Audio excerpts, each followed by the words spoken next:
નમસ્કાર, સુસ્વાગતમ. ધોરણ 12 કોમર્સ નામાના મૂળ તત્વો ભાગ 2 પ્રકરણ 3 કંપનીના વાર્ષિક હિસાબો. આજે આપણે નવું પ્રકરણ શરૂ કરવા જઈ રહ્યા છીએ. ત્યારે આ નવા પ્રકરણમાં આપણે કઈ કઈ બાબતો શીખવાની છે તે અંગે થોડીક સૈદ્ધાંતિક ચર્ચા જોઈએ. તો નાણાકીય પત્રકનો અર્થ. કંપનીના વાર્ષિક હિસાબો તૈયાર કરવા માટે નાણાકીય પત્રકો તૈયાર કરવા પડે છે. ખાસ કરીને મુખ્ય 2 પત્રકો તૈયાર કરવાના રહેશે. એક નફા નુકસાનનું પત્રક અને એક નાણાકીય વર્ષના અંતે પાકું સરવૈયું. આ ઉપરાંત નાણાકીય પત્રકમાં બીજા અનેક પત્રકોનો સમાવેશ કરી શકાય, પણ આપણા અભ્યાસક્રમમાં આ 2 પત્રકો સમાવિષ્ટ છે: નાણાકીય વર્ષના અંતે પાકું સરવૈયું અને નાણાકીય વર્ષ માટે નફા નુકસાન ખાતું અથવા પત્રક. તો આ બંને પત્રકનો આપણે અભ્યાસ કરવાનો છે. તે પહેલાં નાણાકીય પત્રકનો અર્થ છે તે આપણે સૌ પ્રથમ સમજીએ. તો નાણાકીય પત્રકો એટલે હિસાબી સમય પૂરો થતાં હિસાબોની પ્રક્રિયાના અંતે હિસાબી માહિતીને સંક્ષિપ્તમાં રજૂ કરતા પત્રકો. એટલે કે હિસાબી સમય ક્યારે પૂર્ણ થાય? તો કે નાણાકીય જે વર્ષ છે તે 1 એપ્રિલે શરૂ થાય છે અને 31મી માર્ચના રોજ પૂરું થાય છે. તો આ વર્ષના અંતે જે હિસાબી પ્રક્રિયા પૂર્ણ થાય છે અને ત્યારબાદ હિસાબી માહિતીને જે ટૂંકમાં રજૂ કરવામાં આવે છે તેવા તમામ પત્રકોને નાણાકીય પત્રકો તરીકે ઓળખવામાં આવે છે. કંપનીના નાણાકીય પત્રકો શેરહોલ્ડર, કરવેરા અધિકારીઓ, વિશ્લેષણકારો, સંચાલકો અને કંપની સાથે હિત ધરાવનારા તમામ પક્ષકારો માટે ખૂબ જ અગત્યના છે. કારણ કે આ નાણાકીય પત્રકો છે તે કંપનીનું વર્ષના અંતે આર્થિક પરિણામ તેમજ નાણાકીય સ્થિતિ અંગેની માહિતી આપે છે. કંપની ધારા 2013ની કલમ 129ની પેટા કલમ 1 મુજબ નાણાકીય પત્રકો કંપનીની સાચી અને વ્યાજબી પરિસ્થિતિનો ખ્યાલ આપે છે. આ ઉપરાંત કંપની ધારા 2013ની કલમ 133 હેઠળ નિર્દેશ કરેલ હિસાબી ધોરણોનો તે અમલ કરે છે. કંપનીના નાણાકીય પત્રકો કંપની ધારા 2013ના પરિશિષ્ટ 3માં દર્શાવેલ નમૂના મુજબ તૈયાર કરવાના હોય છે. તો આ જે નમૂના કંપની ધારાના પરિશિષ્ટ 3માં જે નમૂના આપેલ છે તે નમૂના મુજબના આપણે પત્રકો આ પ્રકરણમાં તૈયાર કરતા શીખવાના છે. તો હવે આ નાણાકીય પત્રકોમાં સમાવવામાં આવતી વિગતો. કંપની ધારાની કલમ 2 અને પેટા કલમ 40 મુજબ નાણાકીય પત્રકોમાં કયા કયા પત્રકો સમાવવામાં આવે છે તો તેનું લિસ્ટ જોઈએ તો તે નીચે મુજબ છે.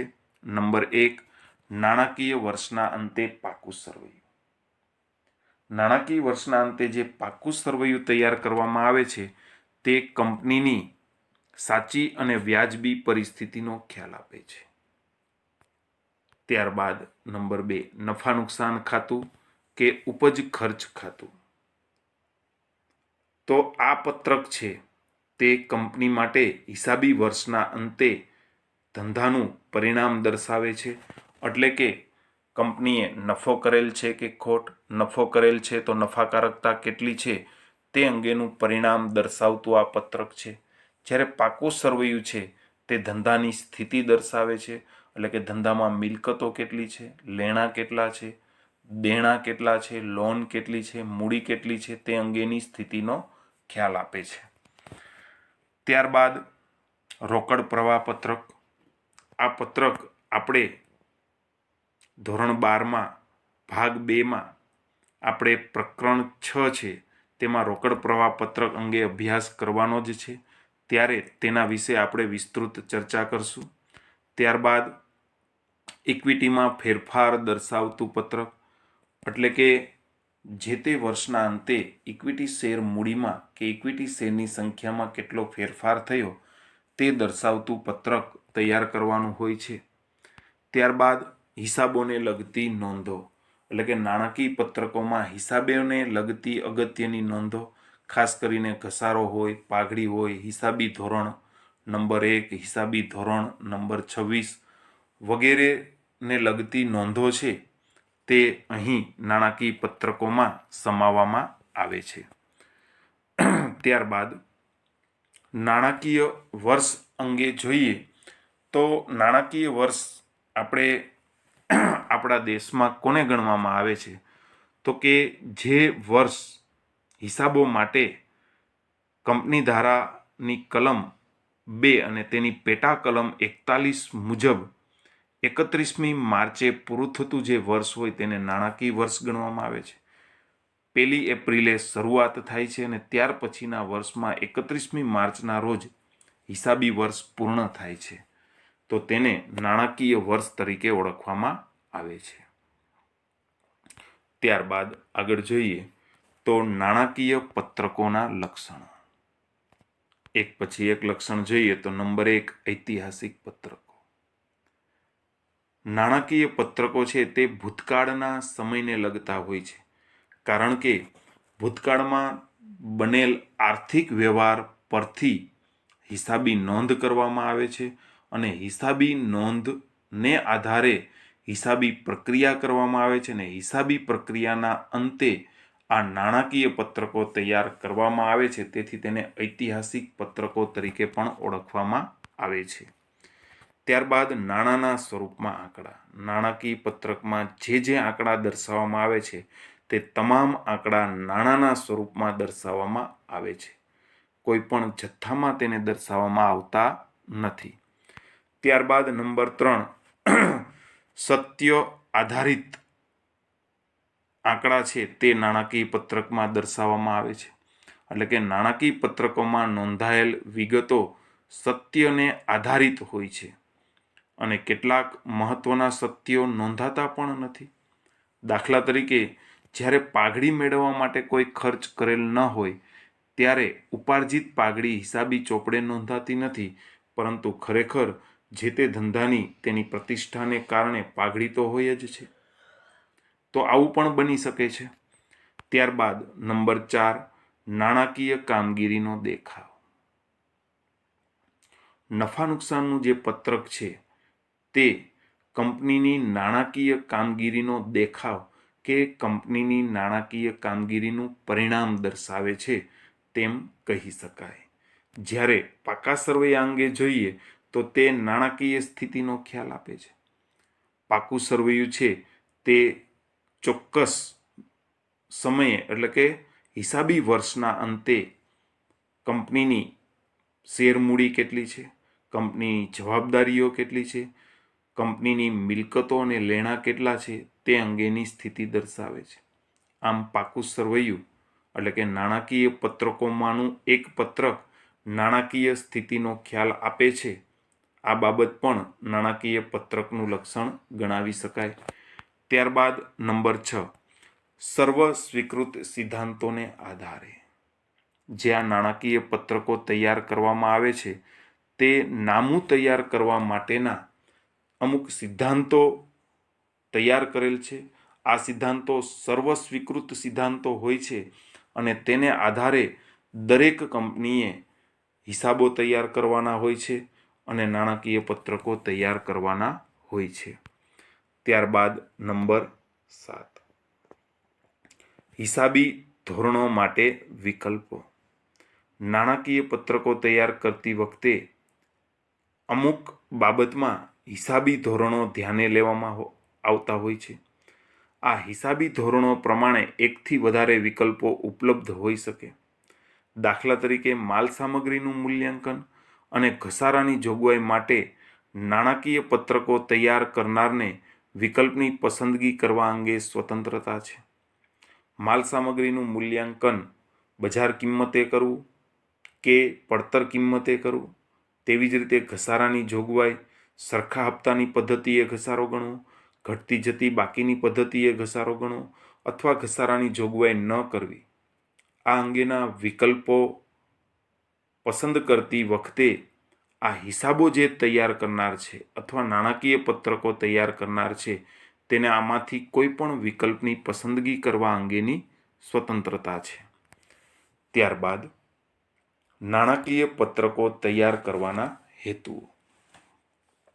તો નાણાકીય પત્રકો તૈયાર કરવાના મુખ્યત્વે 4 હેતુ જોવા મળે છે, જેમાં એક પછી એક જોઈએ તો નંબર 1, નાણાકીય કામગીરી વિશે સાચો ખ્યાલ મેળવી શકાય છે. નાણાકીય પત્રકો તૈયાર કરવાને કારણે નાણાકીય કામગીરીનો ખ્યાલ નફા નુકસાન ખાતા પરથી આવે છે. નફા નુકસાનનું પત્રક જે તૈયાર કરવામાં આવે છે તેના આધારે હિસાબી વર્ષના અંતે કંપનીએ નફો કરેલ છે કે ખોટ તે અંગેનો ખ્યાલ મેળવી શકાય છે. અને આ નફા અને ખોટ અંગેનો ખ્યાલ મેળવવો શા માટે જરૂરી હોય છે? તો કે ખાસ કરીને કરવેરા નક્કી કરવા માટે. આ ઉપરાંત અનેક પ્રકારના નિર્ણયનું ઘડતર કરવા માટે પણ આ ખ્યાલ ઉપયોગી નીવડે છે. ત્યારબાદ નંબર 2, નાણાકીય સ્થિતિ અંગેનો સાચો ખ્યાલ મેળવવા માટે પણ નાણાકીય પત્રક તૈયાર કરવામાં આવે છે. તો આ બાબત પણ તેનો હેતુ ગણાવી શકાય. તો નાણાકીય સ્થિતિ એટલે કેવું? તો કે પાકું સરવૈયું તૈયાર કરવાથી જે કંપનીમાં શેર મૂડીની સ્થિતિ, જવાબદારીની સ્થિતિ, મિલકતો અંગેની સ્થિતિ, કંપનીના લેણા અંગેની સ્થિતિ અંગેનો સાચો ખ્યાલ મેળવી શકાય છે. અને તેને કારણે કંપની સદ્ધર છે કે નાદારીના આરે છે તે અંગેનો ખ્યાલ પણ મેળવી શકાય છે. રોકાણકારો આ નાણાકીય સ્થિતિને ધ્યાને લઈ અને આ કંપનીમાં રોકાણ કરવું કે કેમ તે અંગેના નિર્ણયો લઈ શકે છે. ત્યારબાદ નંબર 3, કાયદાની જરૂરિયાતોનું પાલન. આપણે આગળ જોઈ ગયા તેમ કે કંપની ધારા 2013ની કલમ 129 અને તેની પેટા કલમ 1 મુજબ નાણાકીય પત્રકો કંપનીની સાચી અને વ્યાજબી પરિસ્થિતિનો ખ્યાલ આપે છે. અને આ ઉપરાંત 2013ની કલમ 133 હેઠળ નિર્દેશ કરેલ હિસાબી ધોરણોનો આ નાણાકીય પત્રકો છે તે અમલ કરે છે. અને તેનો અમલ કરવા માટે આ નાણાકીય પત્રકો તૈયાર કરવાના હોય છે. ત્યારબાદ નંબર 4, વિવિધ હિત ધરાવનાર પક્ષકાર માટે. કંપનીમાં વિવિધ પક્ષકારો જે હિત ધરાવે છે તેમાં સૌપ્રથમ શેરહોલ્ડર, ત્યારબાદ સંચાલકો, ત્યારબાદ કર્મચારીઓ, ત્યારબાદ વેરા અધિકારીઓ, ત્યારબાદ સરકાર વગેરે કંપની સાથે હિત ધરાવનાર પક્ષકાર છે. અને આ વિવિધ હિત ધરાવનાર પક્ષકારને કંપનીનું સાચું અને વ્યાજબી પરિણામ જાણવાનો અધિકાર છે. કંપનીની સાચી અને વ્યાજબી પરિસ્થિતિનો ખ્યાલ મેળવવાનો અધિકાર છે. અને આ કંપનીની સાચી અને વ્યાજબી પરિસ્થિતિ તેમજ પરિણામ નાણાકીય પત્રકો પરથી મેળવી શકાય છે. તેથી પણ નાણાકીય પત્રકો તૈયાર કરવા જરૂરી છે.